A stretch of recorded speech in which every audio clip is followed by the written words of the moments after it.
Good morning and welcome to the 8th meeting of the Equalities and Human Rights Committee in 2021. This is our final meeting of this parliamentary session. This morning we have apologies from Alec Cole-Hamilton. Our first item is an update on human rights from the Scottish Government, and we will take evidence from Shirley-Ann Somerville, Cabinet Secretary for Social Security and Older People, Duncan Isles, Head of Human Rights Policy, and Christina Dello Sterpaio, Head of Human Rights Task Force Team. Good morning, Cabinet Secretary. Thanks for being with us today. Can I invite you to make an opening statement, please? Good morning, Convener. It's a real pleasure to be able to give evidence to the Equality and Human Rights Committee today. The Scottish Government is committed to ensuring that human rights and equality are embedded at the heart of everything that we do as Scotland's national government. Both the immediate threat posed by the pandemic and the longer-term effects of the restrictions currently in place have had significant human rights implications. We also know that the impacts of the pandemic are not felt equally. We've heard this in person from individuals, families and communities who have been affected. And it is a message which has been underlined by those working directly with some of those hardest hit. In order to protect the right to life and the right to the highest attainable standard of health, we have had to pay close attention to the full spectrum of human rights. And ensuring that people across Scotland are supported through the crisis, we have also had to put fairness and equality at the heart of our approach.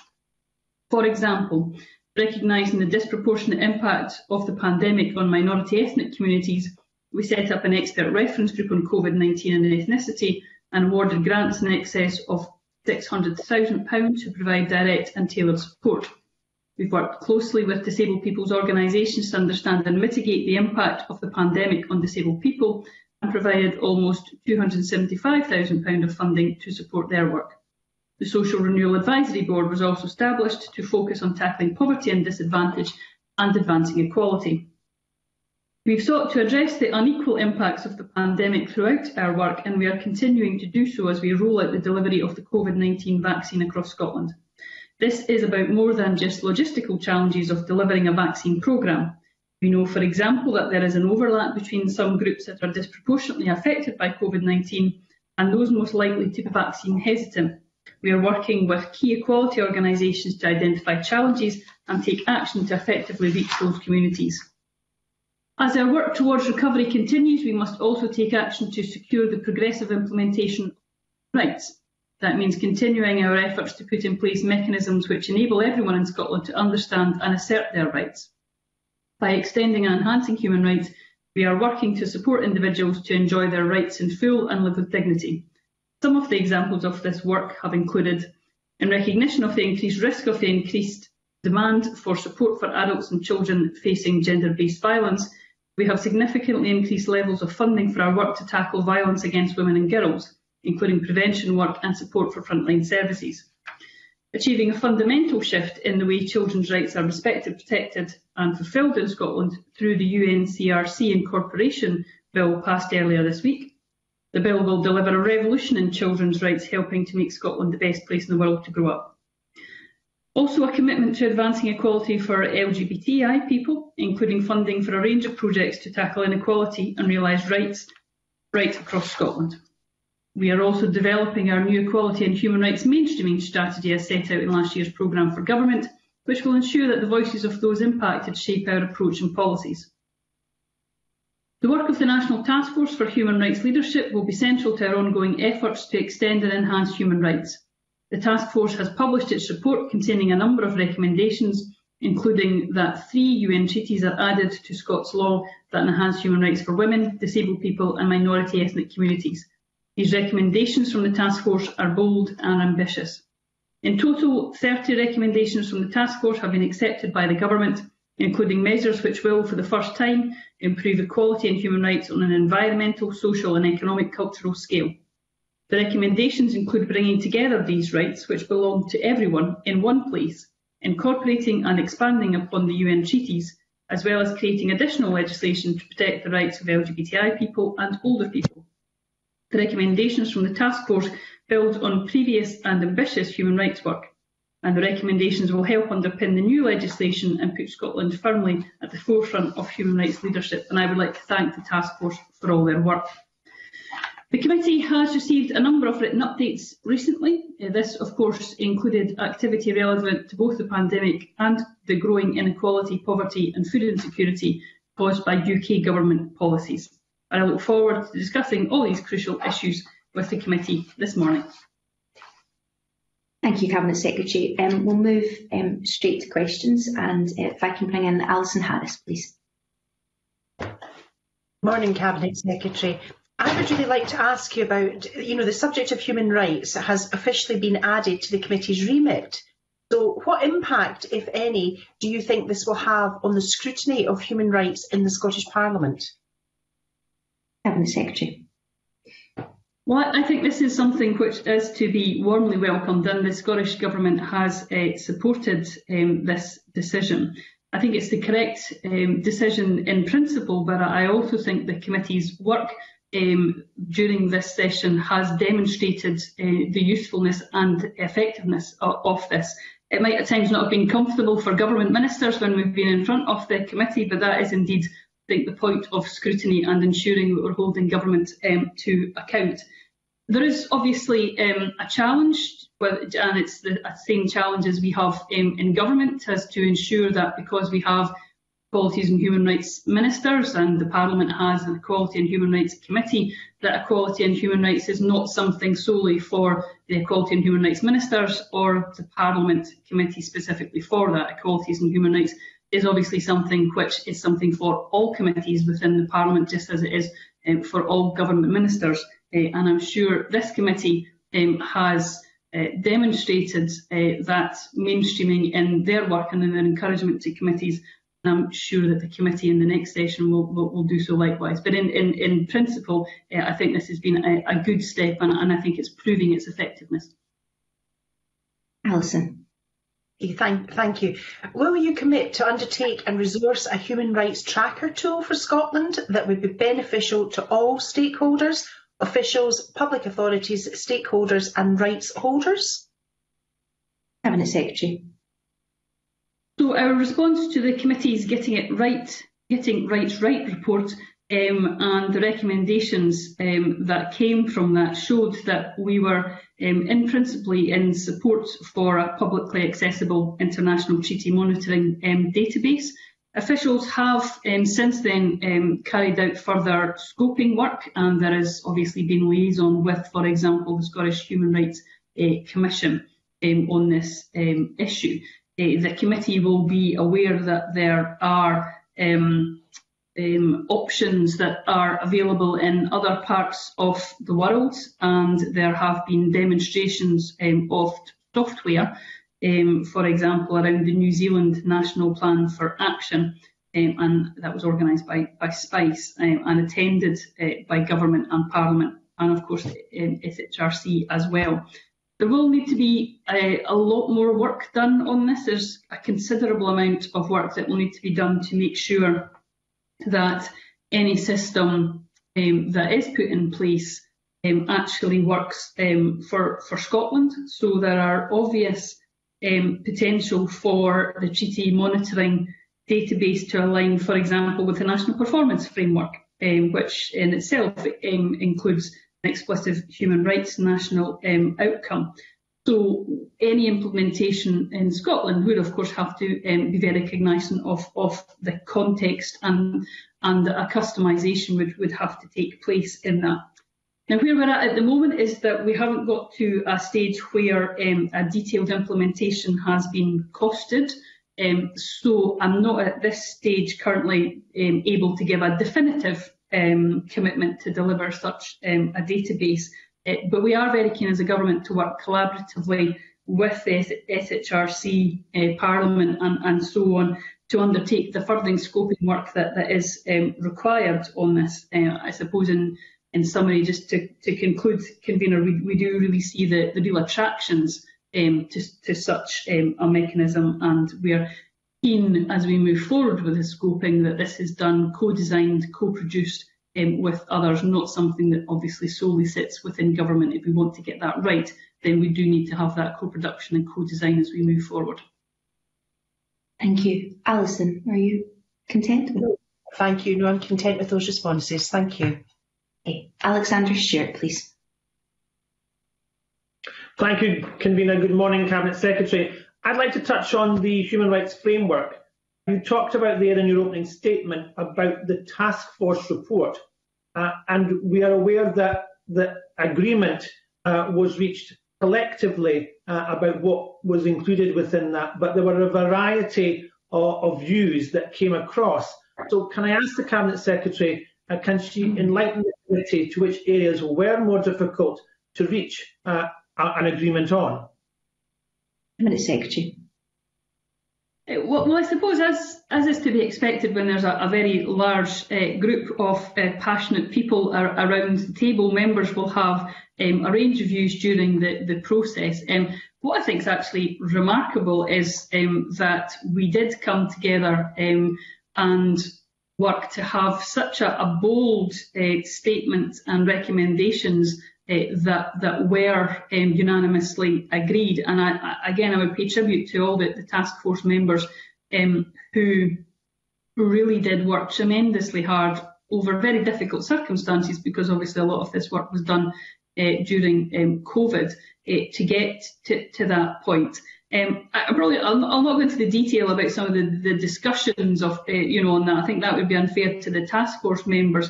But I think we did have areas where I think everybody compromised at various points. That absolutely, definitely did include government as well. We've changed our minds perhaps over time as well as circumstances changed. As COVID, for example, brought out more and more some of the reasons why we needed to move on issues. And also very importantly, I think we all reflected on the work that happened to support the task force. So there wasn't just the task force members themselves, but there were over 50 task force led engagements. They were on a wide variety of issues. So we had specific areas around environmental rights, older people's rights. We obviously included a lot of work with current duty bearers. So I think what we saw was a development over time and a real recognition of the fact that we all wanted to make this as bold as we could be. And that really did help, because there was nobody on a different page on this. And some of this just changed over time as we looked into the details of it. So I suppose an example I could give of that is there was discussion quite early on in the task force about whether there would be a preamble to any bill that goes forward. But forward on a couple of months, and we were discussing how that's not done within bills to the Scottish Parliament. But what we could do was a purpose clause, which had the same impact, we hope, but was delivered in a way that actually fitted the Scottish context. So I hope that gives a kind of bit of a flavour about how the task force worked. It was exceptionally collaborative, and it was an exceptionally positive experience to be part of it. And I think that was because everybody brought in that same determination to do something that I think will make Scotland world leading when it comes to human rights. It's good to hear, Secretary, that there was that ambition across what is trying to be achieved for our human rights itself. But when we look at the proposed human rights bill, you've touched on today that they do not include some of the rights that come from UN treaties. For example, you've talked about the healthy environment, rights for older people, rights for LGBTI. So can I ask, how do you envisage these rights being developed? The task force have set out what they want to achieve, and the government have an objection and an obligation that they want to try and achieve as well. But how are they going to be balanced to ensure that we do get that development that is required? Well, I think part of this is ensuring that we continue to work in a collaborative manner. So the task force itself may have reached its conclusion, But this certainly isn't something that then goes off into government for us to look at ourselves. And we're very keen to continue to collaborate with stakeholders to ensure that we're running a great deal of stakeholder engagement, etc., so that we can develop this again in a collaborative way. There will obviously be the usual consultation that you'll have with a bill, but this, I think, has to go much, much deeper, given the scale and breadth of what we're trying to achieve in this bill. And I think it's one of the fascinating things around how the task force looked at this is that it didn't just look at incorporating UN treaties. We challenged ourselves to make sure that this went further. Now, of course, the rights set out in all the international treaties apply to everyone. They apply to older people, they apply to LGBTI people as well. But I think one of the innovations that the task force has recommended was that it did need to address certain issues that weren't in the bill. And given this is a multi-treaty bill, given this is also dealing with aspects that aren't within UN treaties, we are going to have to very much consider how this all interlinks together. This is going to be a very, very complex piece of legislation. And that's one of the challenges that comes with doing the bill as we are doing it. But I think that the fact that the task force took a step back and tried to ensure that we were making this as wide as possible and to incorporate really what was required, in essence, I think will make this bill much better for that kind of wider work for it. Thank you, Convener. Jo Fitzpatrick, please. Following on from Alexander's question there around the bill, obviously the proposal as a bill would have a clause aligned to the Equality Act, an equality clause. The committee in its previous report, Getting It Right, suggested that taking that further there should be a human rights impact assessment. I just wonder whether the government will be intending to develop a joint equality and human rights impact assessment. And then I want to talk a little bit more after you've answered that about mainstreaming. Cabinet Secretary. Well, absolutely. We need to ensure that when we are analysing all our policies, that we're ensuring that human rights is dealt with. Now, committee will be well aware we've already got a variety of impact assessment mechanisms as we go through policy processes. You've got your equality and human rights equality impact assessment, you've got your children rights and wellbeing impact assessment, there are Scotland's impact assessment and your privacy impact assessments. All of those need to be looked at. We're keen to and are doing work within government to see whether these work effectively and whether there's more that requires to be done. So we're looking at options of kind of further integration and alignment of the number of impact assessments, not just looking at equality and human rights, but other impacts as well.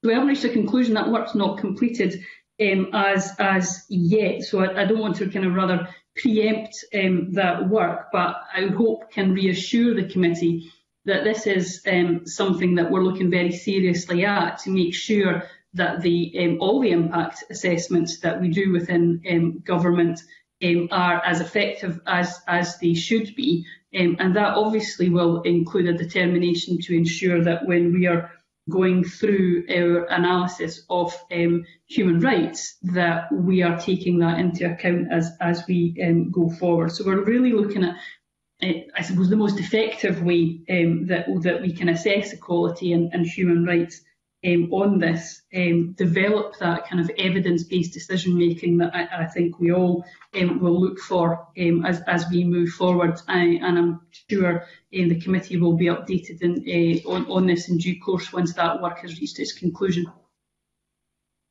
Jo. Thanks for that. I think it is really important. I think one of the points you made in your opening was that it's not just the responsibility of equality ministers And I think that's where these impact assessments potentially can just make sure that ministers right across government and wider realise that it's everyone's equality and human rights are everyone's responsibility. One example where I think we've got particularly good practice is an area that Mary Fee has driven in the Parliament and made sure there's focus on is around the Gypsy Travellers work.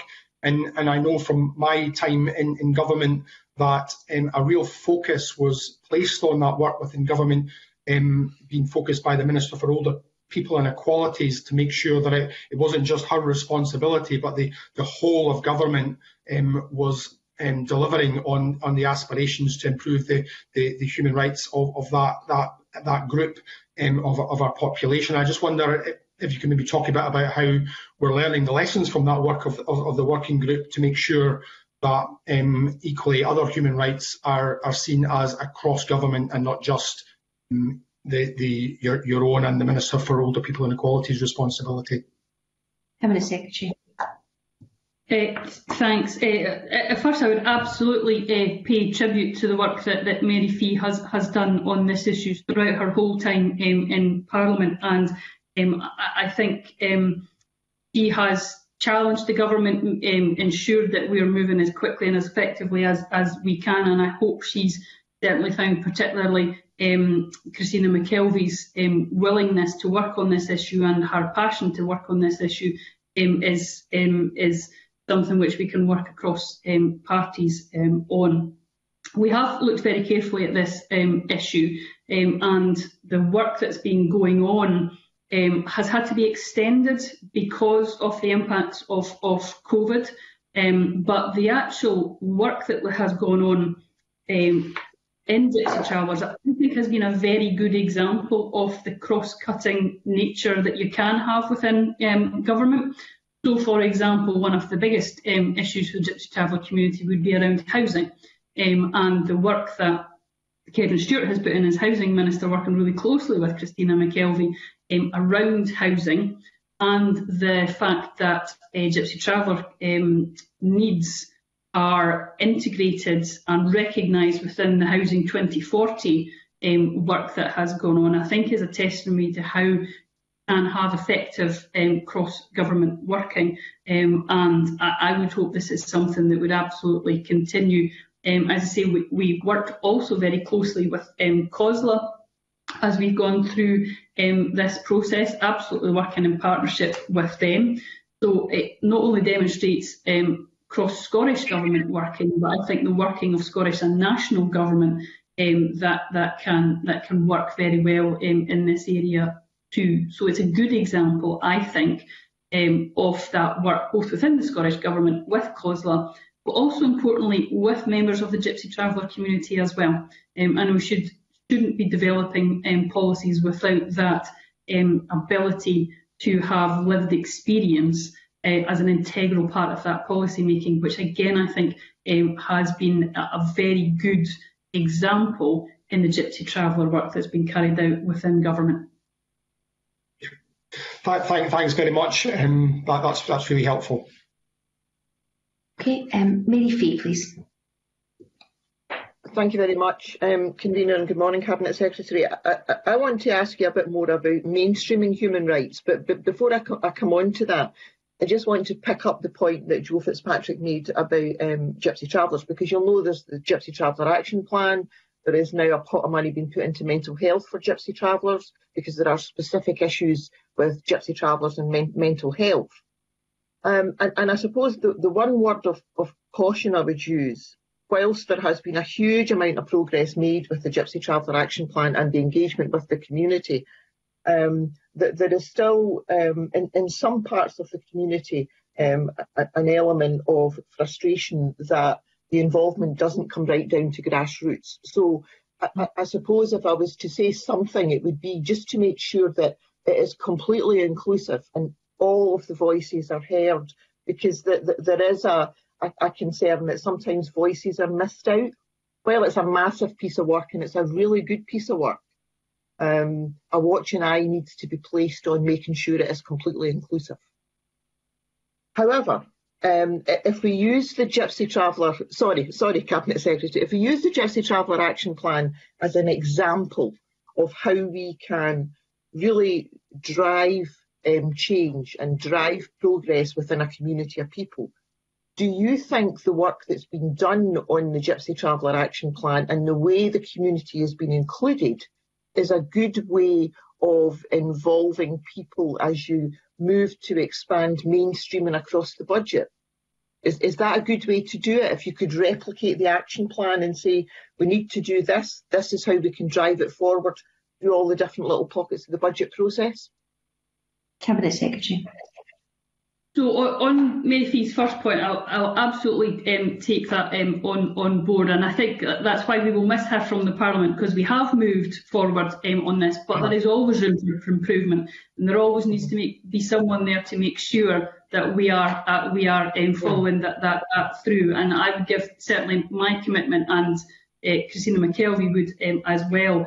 I think we've got a lot better at work with the Gypsy Traveller communities. But there's always room for improvement, and one of the determinations I've certainly had in my work, whether it's in areas of qualities or on areas in social security, is if we're talking about work and lived experience and policy development, it has to be genuine, and people in the community really need to know that we're then listening to and adapting policies when we're doing that lived experience. Otherwise, we lose absolute faith in that process. So I certainly give my commitment to rise to that challenge if we're back in this position again in the next Parliament, to make sure that we're taking that next step. Whether it's the right way for other areas, I suppose I wouldn't say it's necessarily the right way. I think it absolutely has to depend on what's right for that community. And the way you do that, funnily enough, is by speaking to the community and working out what works. So I think we're in danger sometimes of, we all talk about lived experience is very, very important, but we can't just do a kind of cut and paste and think, right, well, that worked really well in this is what we'll do here.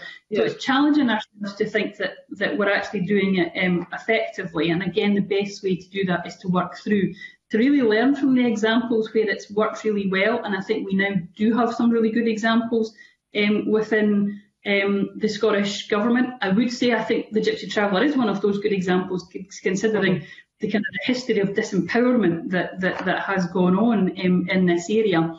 But there are obviously others. Social security now moves in health as well to look much further at that. But I don't think it's going to be a one-size-fits-all approach. So I wouldn't necessarily say this is the right way to do it all the time, but it's certainly, I think, one of those gold standard examples of what other parts of government should be looking at as they look through it.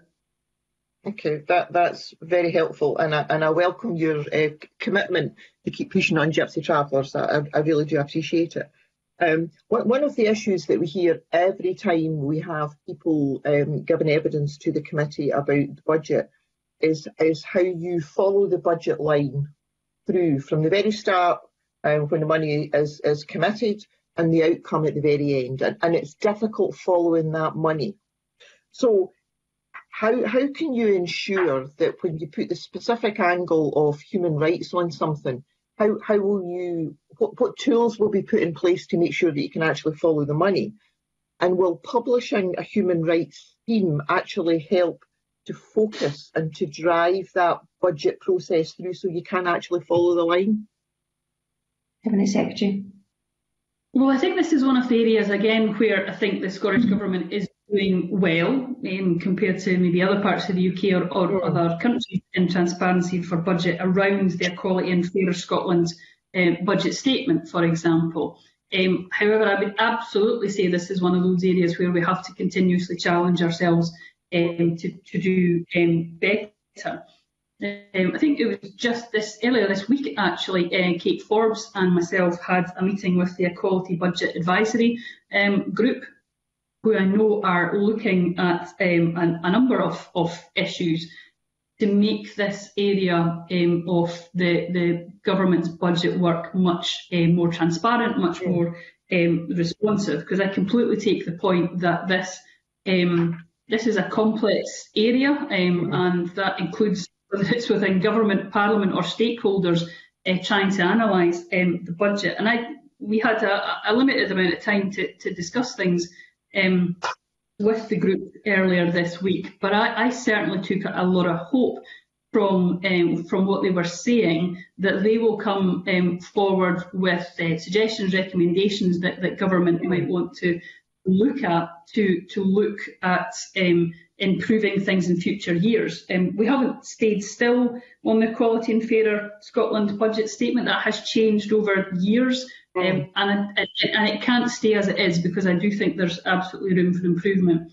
The other aspect, obviously, the Scottish Human Rights Commission has done a lot of work on budget transparency, assessing the Scottish approach against international comparators, and that's where we need to be. You know, I think we've done well, but it's definitely an area where we can improve on, because we want to be at the forefront of analysing budgets in terms of equalities and human rights. So it's certainly not something that I would think is a kind of static approach that we have, where we're going to just accept what we're doing at the moment.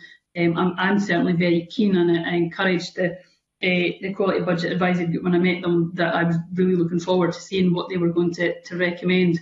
But that will be, again, something for the next session of Parliament. Okay, that's very helpful. And just finally, Cabinet Secretary, can you give us a timetable or an estimated timescale for the introduction of the Human Rights Bill? So I'm not able to give a kind of firm time of introduction for the next session. What I can assure the committee on is that we are going to need to look at this very, very quickly in the new session. Again, I've stated, I won't state again about how complex a piece of legislation this is, but there's really not a part of government or public life that this won't touch. So there's going to have to be exceptionally careful thought and engagement as we go through the development and the drafting of this. So an executive board has been established, comprising senior decision makers from public authorities, to ensure that there's capacity across the public sector to implement the bill. So this is already something that we're thinking about, what we need to do to take that forward. There will, of course, be the usual pre-legislative consultation process, further engagement with the public as we go on with this. And as I say, because this will really matter to, I think, every single person in Scotland, we need to be able to make sure that we're doing it right, and that people understand what this could achieve for people if we have on. So, I mean, we can give more details on the executive board if the committee wants more information on that. I'm happy to do so, or I'll leave that to the committee. Yeah, that's very helpful. Thank you very much. Thank you, Convener. Thank you, Mary. Cabinet Secretary, I'd like to ask you about the UK government's review of the Human Rights Act.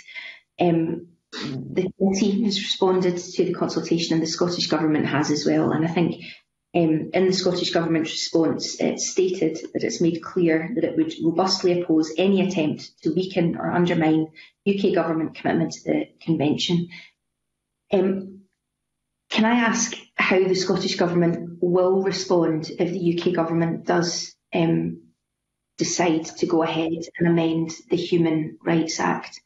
And can I ask for your reflections on what the impact would be for Scotland if that were to happen? Well, as you've said, Convener, in our response, we made it very clear in our view that no changes should be made to the Human Rights Act without the consent of the Scottish Parliament. That's in part because of the centrality of the Human Rights Act to the devolution settlement in Scotland. So these are absolutely intertwined as we've developed our Scottish Parliament. I suppose your question is rather difficult to answer in abstract, because we don't know the detail that might come forward from this. But it is something we've kept a very close eye on. We'll continue to keep a close eye on, for example, the other responses that have gone back from Scottish stakeholders on this issue, which have been around the same areas really as the the Scottish Government. But if I can perhaps bring in one of my colleagues, Duncan Isles, to give you a little bit more detail of what's been happening in our response to that, and perhaps also wider about what's happening with other Scottish stakeholders. Thank you. Duncan. Indeed, yes. It is a difficult question to answer in the abstract, as the Cabinet Secretary said. We really don't at this point have any clear indication of what the UK Government may do in response to the review, and it is an independent review, so it will report to the UK Government, and the UK Government will require to make up its own mind as to how it will follow on from any recommendations. The review is quite a technical one. It's looking very in detail at sections 2, 3 and 4 of the Human Rights Act. My legal colleagues, I think, would suggest that I don't try and speculate too much, because the answer in relation to what the Scottish Parliament might do in response to proposals is entirely dependent on the detail of what those proposals actually are. As members of the committee will be aware, the Human Rights Act itself is a protected enactment under the Scotland Act, so it's not something that the Scottish Parliament has power to amend itself. And in that sense, any changes would be very much ones that would be driven from the Westminster end. However, to the extent that any of those changes might affect the constitutional settlement, so the devolution settlement, and the powers of the Scottish Parliament or the powers of Scottish ministers, clearly that would give rise to a need for legislative consent. So I think we'll have to wait and see what emerges from the review.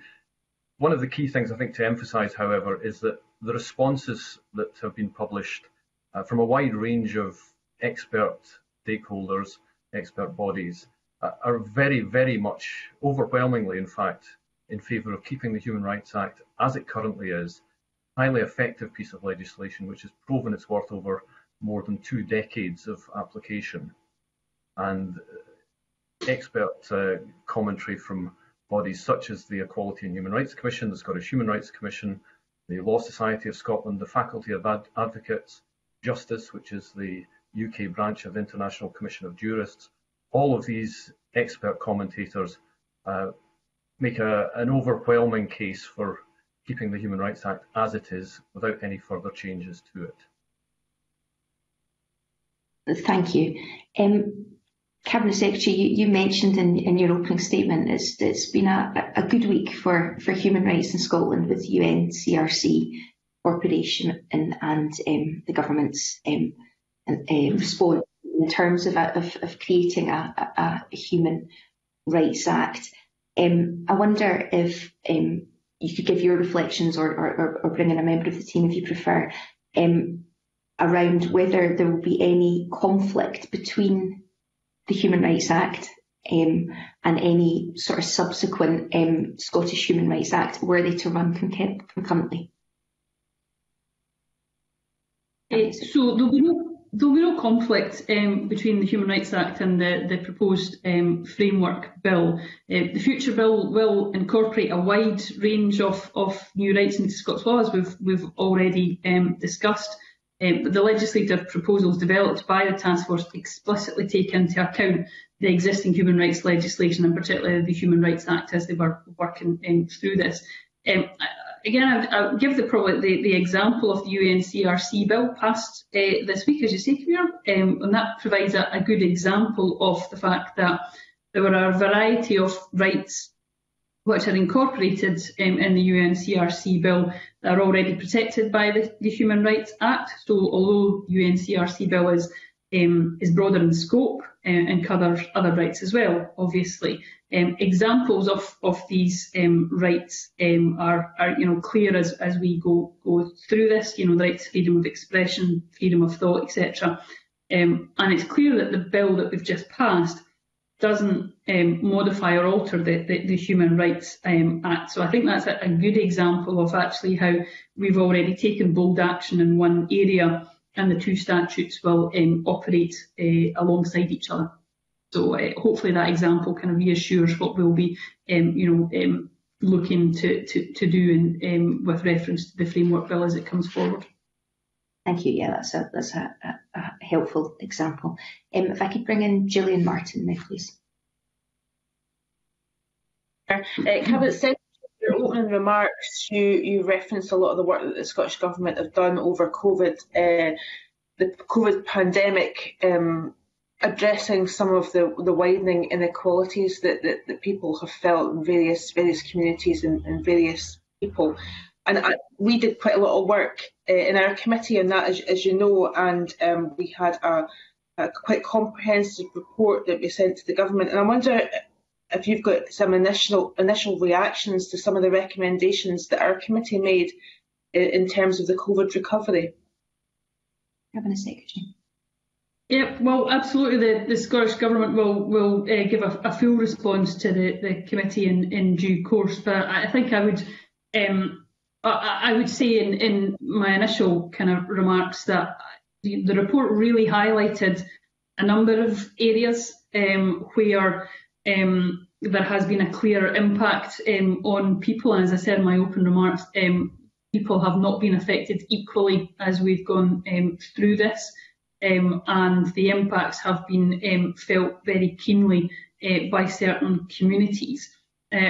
I think that's why we've had a determination right from the start to be explicit that human rights have to be at the heart and centre of our response and of the public policy on this. And as I think, as I also said in my opening remarks, we have to make sure that we're doing that as we move into recovery as well. So as we're going into that recovery period throughout the next parliamentary term, both the Scottish Government and I'm sure your successor committee will be looking and quite rightly challenging to ensure that government is still putting human rights at the heart of everything that we do. This has been an area where the government has put a great deal of work in. There are often no easy answers to these challenges that we have in such unprecedented times, but we have certainly endeavoured to move forward with equalities and human rights being the priority as we've been in the pandemic, and as I say, we'll continue to prioritise that in the recovery period as well, but we will respond to the committee in full on all your recommendations and points in due course. Gillian. Thank you. I think it goes to show how human rights really have to be a thread right through every single government portfolio. And we've obviously identified certain groups that seem to have experienced I guess more pain as a result of COVID-19, like women, children, young people, migrants, refugees, asylum seekers. And I wonder how, it's a huge amount of work, but it's important work to assess the scale of that and also make sure that these people get proper attention as the recovery happens. How is that assessment, how do you see that taking shape? Cabinet Secretary. Yeah. Well, one of the areas we've been very keen to look at as we move into recovery is to make sure that we're not simply going back to the old ways of doing things in many, because the COVID pandemic has demonstrated the structural inequalities that we've had, but the structural inequalities were there before COVID. They've been in many ways accentuated by COVID. One of the areas that both myself and Aileen Campbell have obviously been heavily involved in is the Social Renewal Advisory Board, which was that direct challenge to ensure that when we were looking at recovery, we were looking at that with equalities and human rights very much in mind, and we were looking to do policy and the implementation of that policy differently to perhaps what we've done in the past. So I think one of the areas where we are keen to be quite innovative around this area is to ensure that the policies that are coming out of government in recovery are driven by a challenge to do things differently. I would absolutely point to the Social Renewal Advisory Board as a demonstration of government's willingness to do that, and as with the response to the committee and their report into COVID, both myself and Aileen Campbell will be responding to the Social Renewal Advisory Board as well, and they are, I think, quite innovative and certainly very bold recommendations that they had within that. Gillian. I just have one last focus on this as well, because obviously everything seems to have gone by necessity online, and there's, you know, pockets of people throughout Scotland that are digitally excluded, and as a result of that, possibly have lost connection to friends, family, services, etc. How are we going to prioritise tackling digital exclusion, given that it's really been highlighted over the last year for many people? Cabinet Secretary. Well, I think you bring up a really important point. There's two aspects to this. I would point to the fact that where possible, we shouldn't just rely on digital. There will always be people who either cannot or do not wish to respond to the delivery of services in a digital manner, and we should always challenge ourselves to ensure that we are not doing digital by default in our design, and that we are including different ways of delivering services.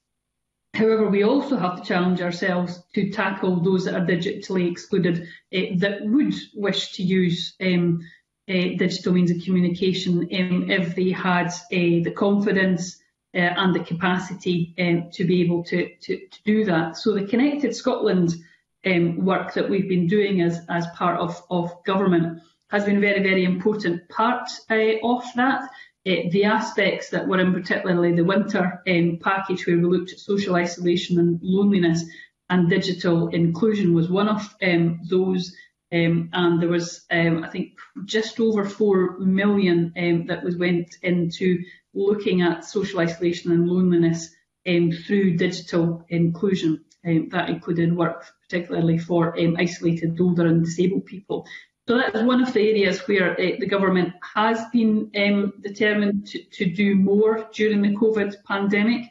It's an area where I think we will have to look at as a society to challenge ourselves about what is developed online, what is developed online only, and what is developed to ensure that we are not leaving people out.